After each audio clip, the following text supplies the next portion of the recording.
On s'est rencontrés jeunes de toute façon, parce qu'il y a 3-4 ans d'écart entre lui et moi. Et il était toujours adorable, très gentil.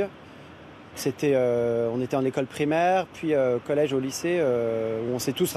Lui et d'autres personnes, on avait des amis en commun, mais il avait, je pense, des attaches aussi à Courbevoie, il en a encore d'ailleurs. Et c'est comme vous et votre collègue, vous rencontrez des gens avec qui vous grandissez, et puis certains basculent vers la délinquance ou la criminalité, malheureusement. Ça avait été le cas de Reda Cricket? Ça a commencé par un basculement dans la délinquance, c'est ça que vous nous décrivez? Oui, il était visiblement condamné.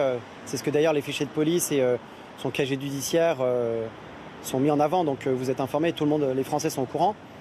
Et c'est malheureusement assez symptomatique.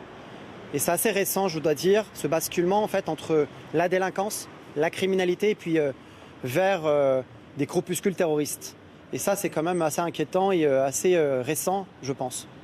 Mais vous, ce que vous nous dites ce matin à Raj Derambache, c'est que rien, à l'époque en tout cas, ne laissait présager un basculement dans cette extrême violence terroriste. Non, d'abord on parle de présomption d'innocence, parce qu'il n'y a pas de condamnation judiciaire, même si effectivement les faits sont très graves. Mais rien ne pouvait supposer effectivement un basculement de cette manière entre la délinquance, la criminalité et cette très haute criminalité, c'est-à-dire la participation à un groupuscule terroriste. Et ça, personne ne pouvait l'imaginer, évidemment, pas moi le premier d'ailleurs.